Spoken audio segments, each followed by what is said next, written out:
and welcome to the pre-match report for Auckland versus Otago in the Mitre 10 Cup.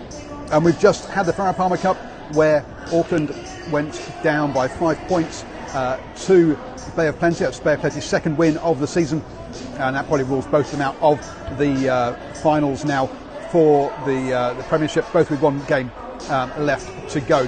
But a very good win for Bay of Plenty, who have found the step up to be pretty difficult this season from the Championship there, as the Farah Palmer Cup does expand.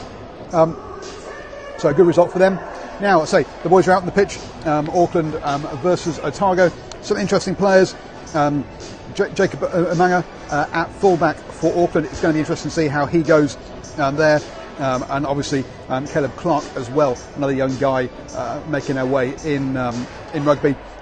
Obviously with the Kiri Awani, Jonathan Ruru, Harold Plummer being the sort of decision-making axis for Auckland, you've got to say they're going to look pretty good. Sure, they're missing players with the All Blacks, but so are most of the teams. One of the but Auckland are still at top of the Premiership, haven't lost a game yet, and have got a game in hand. So they'll be looking at building on that. Otago, on the other hand, sitting in fourth place at the moment in the Championship, looking to try and hold on to their place in the finals positions. Lucky for them, Bay of Plenty lost last night, who are the team that are chasing them. So giving a bit of a let off there. Obviously got players like Matt Faddes, etc. For a team that is based in one of the Super Rugby things, they should be doing better. If you think Wellington, Auckland, Christchurch are all in the Premiership. Look how Waikato is going in the Championship. They got relegated last year, coming back up again. Otago are kind of the one missing out that's not really pushing on. So we should be expecting something a bit. We hope for them to do a bit better with the resources that they've got. But as I say, looking at if you look at the kind of the names, admittedly they don't have the same names that you see in some of the other teams. But as I say, Faddes out there in midfield, Michael Collins at fullback as well. So we'll see how they go. But you've got to say it's going to be a tough task from tonight against this Auckland side. I'm not expecting necessarily a big high-scoring affair. Auckland, when I watched here last time, seeing them play Tasman, their big thing there was the defence and how connected their defence was. It wasn't necessarily an aggressive defence, but it's a very well connected defence, sort of net that gives and doesn't have any holes in it. Rather than the quick rush up or the single guy rushing up and then leaving a bit of a dog leg, we didn't see any of that from Auckland against Tasman. It's not that quicker rush, but they do come up in their line. It's a well connected defence. Otago, I'm not seeing that much in the season, to be honest.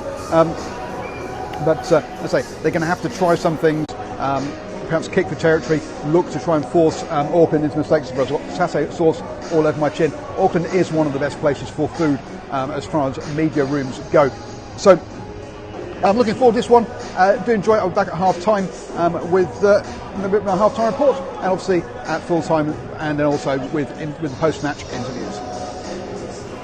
Hello and welcome to the DrivingMaul halftime show from Eden Park, and joining me is the one, the only, the Mr. 2 Cents. How are you doing, sir? Very well. Auckland surviving. Yep, so the score is 19-17 at halftime, so a 2-point lead. And I mean, Auckland had all the play in that first 20 minutes, but they just kept making errors and just gave up the ball too much.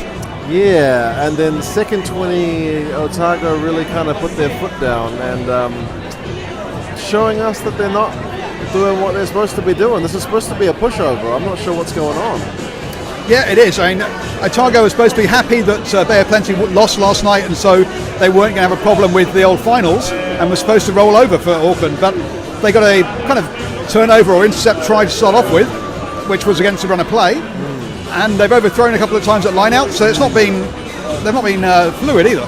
Yeah, I would imagine the coaches are going to have some pretty harsh words for them at half time. I'm looking for Sir Graham to get them a bit more focused on defence, and if we can get that, we should be golden. And that's, as you said, Otago did pick it up in the last 20 because initially they couldn't hold on to the ball, and then in that last 20 they stepped it up, and Auckland have made some breaks, but they've been making errors and not finishing things off. Just one question for you though: should it have been a penalty try with the yellow card? Because if you take the player out, who take the player out of the equation, who had the yellow card, was it going to be a try? I'm going to sit on the fence from this one. I'm going to be a fence sitter. I'm going to leave that one. I'll leave that to the viewers at home. Okay, well, that's one from Ashwin, who is a regular on the show, so you probably know it, but he reckons it should have been a penalty try. Anyway, see you at the end of the game and enjoy the second half. 26-31 to Otago. The players are just out on the pitch, giving the old lineup and shaking hands in what was a hard-fought contest. But you've got to say, Auckland really lost this one early in the first half, where they should have put themselves into a good lead. But instead of that, they gave up a turnover try, which gave Otago the lead. And then, whilst they dominated and did manage to lead that, finish that half 19-17, they really should have been behind, because just on half time, about 30 seconds to go, Otago had a penalty straight in front, and they decided to tap and go rather than knock over the safe three, which would have meant a 21-19 lead at half time. As friend Pierre, who you may have seen on the show before, said afterwards, though, that this game wasn't going to be won by threes, and they needed to score tries. There's going to be more points in it. And yes, there did turn out to be more points in that second half. And really, Otago grew into this game, but Auckland really have got their own errors to basically blame here. They've knocked on too many balls. They're far too static at when they're playing one out, when they were bashing away at Otago's line.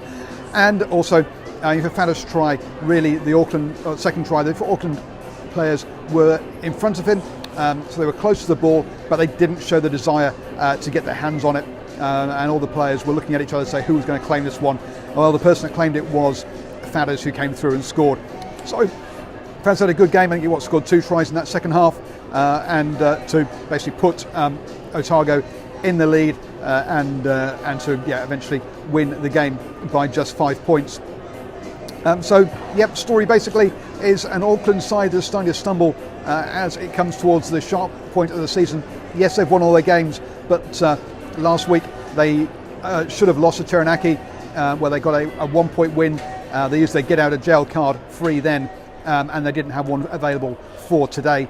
Otago, on the other hand, with Bay of Plenty losing last night, and with this victory here, that should put them in a very strong position for finals time in the championship. Otago looked to have the easier run in.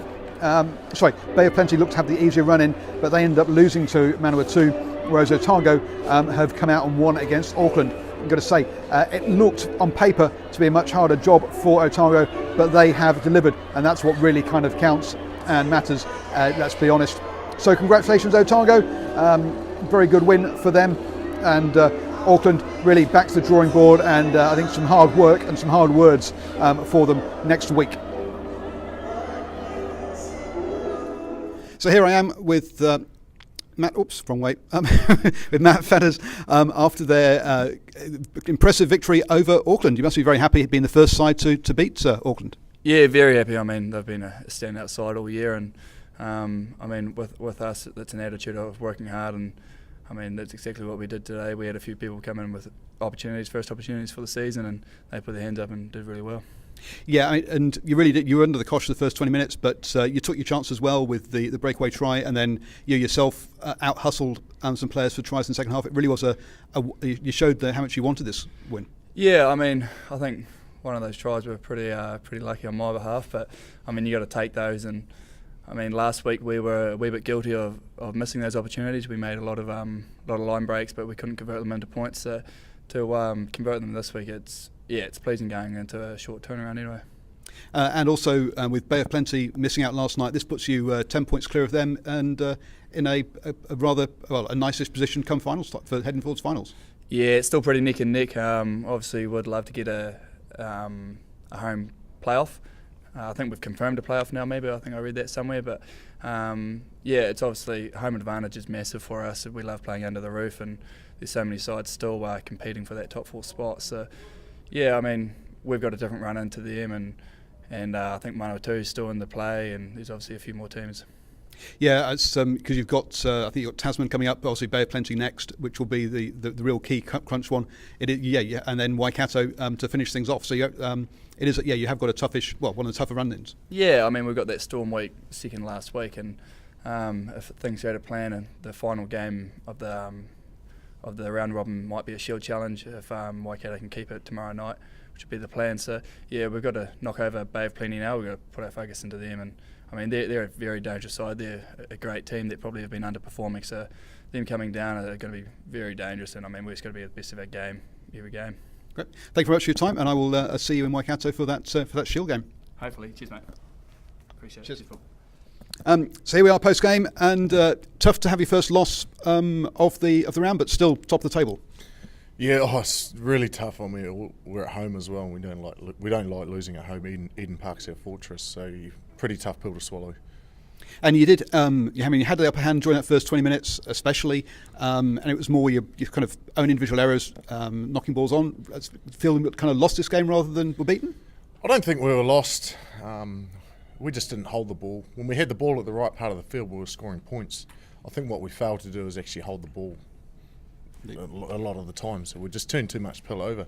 And when we had it, I mean, we were dangerous. We were scoring tries, we were putting points on. The last 20 minutes, we had them down their end and we were scrumming them. So, I mean, everything was there. We just didn't nail key moments.